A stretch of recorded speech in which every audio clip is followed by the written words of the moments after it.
This is CIBA, said CIBA, Client-Initiated Backchannel Authentication. The idea in one line: an app can start a request for your bank data, but your bank stays in charge of every decision that matters. A third-party app wants your accounts or permission to make a payment. Before any regulated data is released, someone has to authenticate you and authorize it. The real question is, who does that, the app or your bank? When do you actually reach for CIBA? Three situations. First, when you don't want to redirect the user because the thing they're using can't or shouldn't host a bank login.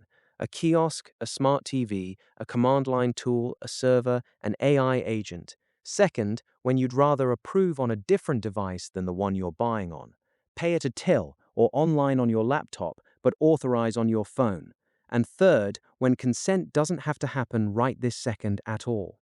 That's what backchannel means. The app never hosts a login and never gets a redirect back. The bank can settle the request two ways. It can decide entirely on its own with no customer interaction at all because you authorized it in advance. Or it can reach out to you on a channel the bank controls whenever it needs to. The consent step is detached from the app's session, a different device or a different moment. That's why CIBA can run effectively offline. There are two ways to answer who decides. With wallets and verifiable credentials, the app checks a credential and tells the bank who you are, which means a lot of parties have to trust each other.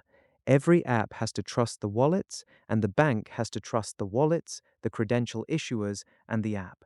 With CIBA, there's one authority, your bank. The app just triggers. To be fair to wallets, they're a good fit for many things, and a verifiable credential can even be the hint that starts a CIBA flow.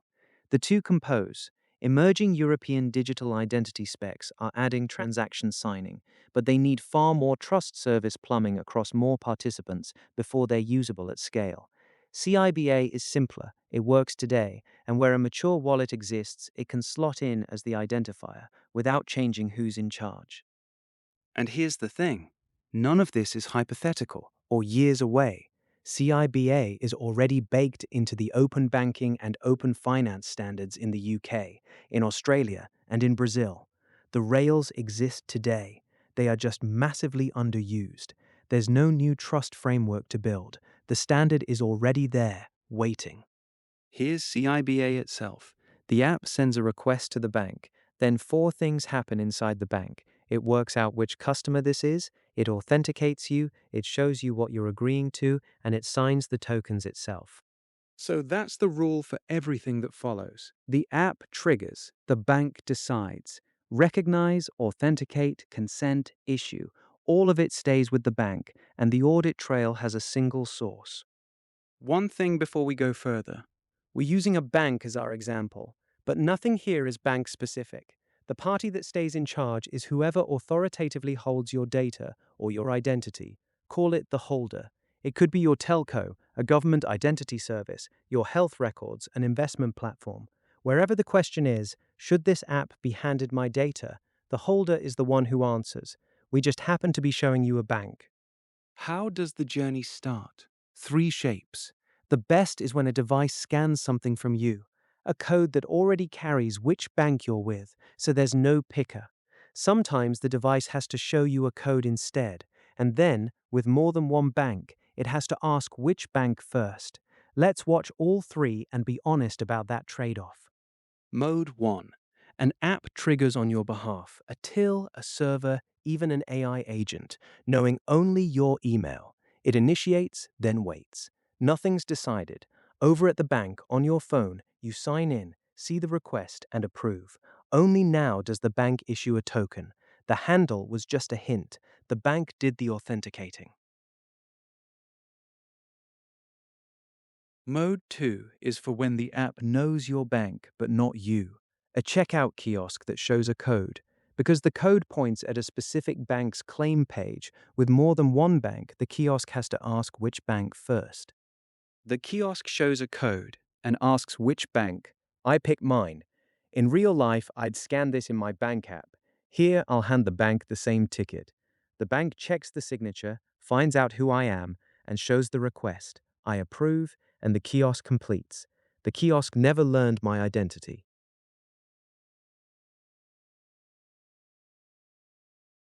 Mode 3 is the better shape. Your bank gives you a signed token. You hand it to the app, and the app works out which bank you're with from the token itself. No picker, no guessing.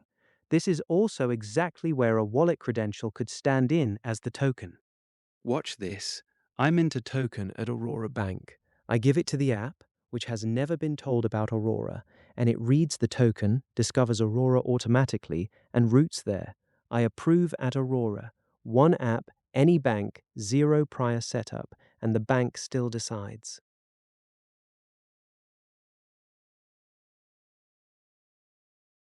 You won't approve everything by hand. So the bank lets you decide in advance. Auto-approve this app for these scopes, and you can even set a standing envelope for any app within limits. But be clear, that's a permission you wrote and the bank stored. It is not a bypass. Nothing auto-approves without it. I create a pre-consent for one app and a couple of scopes. Now the same request runs again, and it just approves first poll, no tap, and the bank records exactly which pre-consent matched. Still the bank's decision, still audited.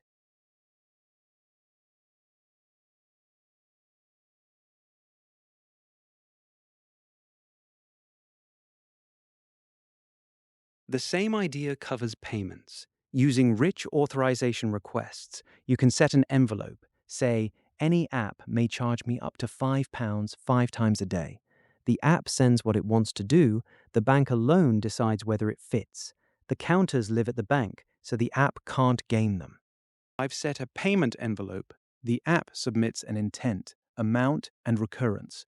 The bank checks it against the envelope, it fits, and it's approved automatically. The payment is recorded at the bank. The app expressed intent. The bank made the call.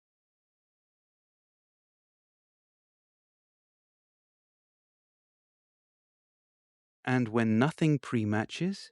This is classic CIBA.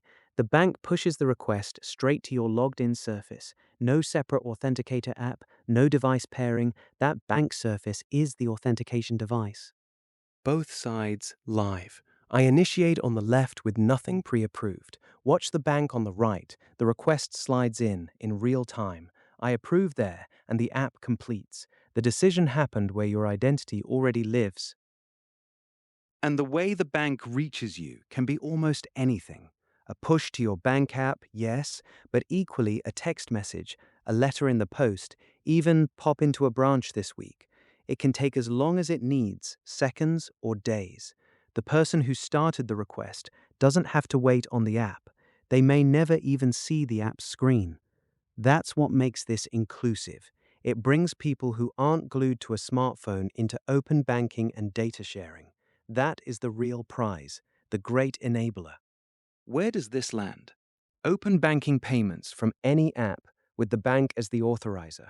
Account aggregation without handing anyone your bank credentials. Kiosks, smart TVs, and terminals that can't show a login.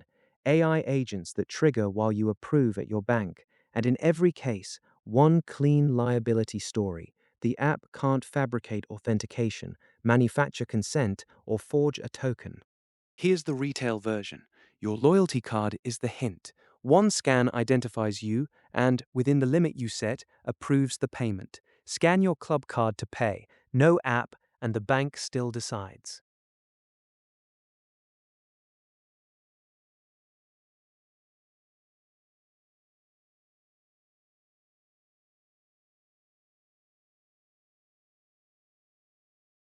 And none of this is a one-bank trick. Mock Bank and Aurora are the same code, told apart only by configuration. Whichever bank the architecture holds, the bank stays in charge. So we end where we started. One scan of a club card, and you've paid. No app to download, no screen to log into. The bank decided, quietly, in the background. That is open banking that works for everyone. So that's CIBA. An app can start the journey, but recognizing you, authenticating you, capturing consent, and signing the tokens all stay with your bank. The app triggers, the bank decides, and the rails already exist. in 3 of the biggest open finance markets in the world. Try every flow yourself at the links on screen.